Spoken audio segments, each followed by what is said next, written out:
जटनी रे महिला गोष्ठी कहले आम गुहारी शुण सरकार महिला मानक स्वावलंबी करने सरकार को तरफ स्वयं सहायक गोष्ठी गढ़ा जाइथिला। सेतेबेलर बीजेडी सरकार एवं वर्तमान बीजेपी सरकार को समस्त कार्यक्रम को सफल रूपायन करिबारे एही महिला गोष्ठी प्रमुख भूमिका ग्रहण करि आछंती। स्वयं सहायक महिला मानक संगठित करबा पई आंचलिक पंचायत क्लस्टर ब्लॉक और जिला इत्यादि स्तरीय महासंघ गठन होइछि। प्रत्येक स्तर में सभापति संपादक इत्यादि कर्मकर्ता रही।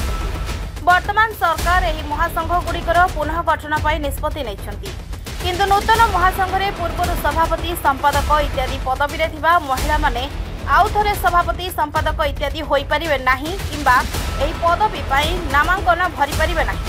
सरकार को एही नियम महासंघ कर्मकर्ता मानक मन रे गभीर आघात देछि। एही नियम परिवर्तन पई खोर्धा जिला जटनी ब्लॉक अंचल रे थिबा महासंघर कर्मकर्ता माने अदालत आश्रय नहीं एवं आकुल चित्कार करने सह सरकार को गुहारि करिसेंती। पुष्पांजलि जेना मिनती प्रधान इत्यादि जटनी अंचल महासंघ कर्मकर्ता माने ए बाबद रे जटनी ब्लॉक वीडियो को लिखित भाव में जणाइछंती। मिनती प्रधान जहाराजीपुर प्रेसिडेंट अछि। आपण ए जो रिस्ट्रक्चर बाबद रे कोन कहिबे? देखु रिस्ट्रक्चर बाबद कौन कहि आमर तो एबे जो 3/9/2025 रे मान्यवर अदालत जो नोटिस टी यार आमर पुनर्बार जो आमर पुनर्गठन हबनी बोली नोटिस टा करिसंती। तो ठीक अछि से पुनर्बार जदि मान्यवर अदालत करिसंती आमे ताकू कोन कलु सेटा आमर जो आमर 22/9/2025 पर्यंत स्थगित अछि।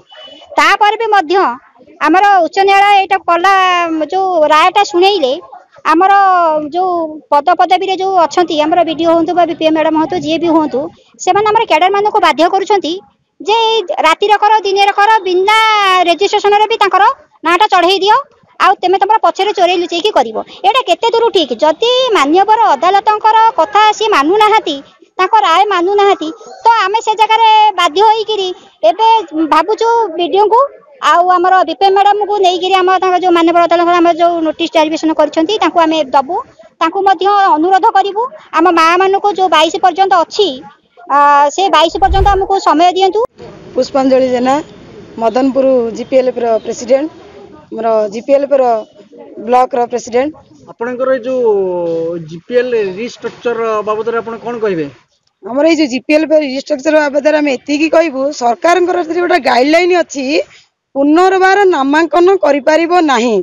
जो पुनर्बार नामांकन करि परिबो नाही बोली गाइडलाइन टी आसिला आमे जतले माँ माने मुठाई मुठाई चाउल नहीं ग्रुप गठन करितिलु जतले 50,000 रु आरंभ करी 10 लाख पर्यंत बैंक आम उपरे सहयोग नेला बा आम उपर सेतिकी निर्भर कला आमको 50,000 रु 10 लाख पर्यंत लोन देला। सेतेबेले आमर गोटे गाइडलाइन आगुरु तिला 2 वर्ष रु ऊर्ध्व केही रही पारिबे नाही। जदि 2 वर्ष रु ऊर्ध्व रही पारिबे नाही आज पर्यंत बीजेडी सरकार से नियम को न मानी आमको आम माँ माने आत्मनिर्भरशील हो पारछंती अधिक रु अधिक सुदृढ़ हो पारछंती घर चुली मुंडरू बाहरी आम आकाश रे उड़ी पारछंती डुबाई ग्रस्त करि पारछंती माँ माने सशक्त हो पारछंती। सेति पई पूर्व सरकार चिंता करिनथिले माँ मान को बहिष्कार करिबा पई जेतेबेले हमर नुआ सरकार आसिले नुआ सरकार शपथ ग्रहण कले नुआ सरकार हमको आज 14 मास हेलानी समस्त कार्य रे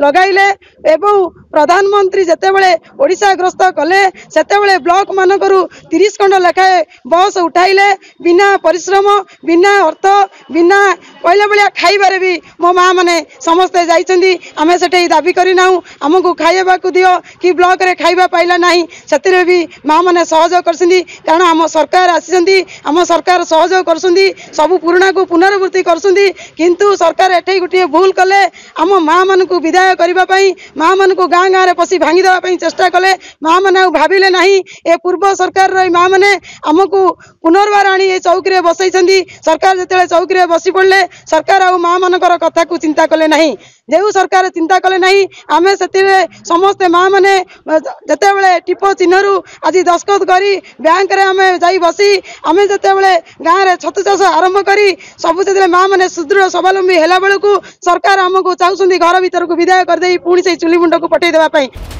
जटनी प्रदीप्त कुमार मार्थांको रिपोर्ट नाउ ओडिशा।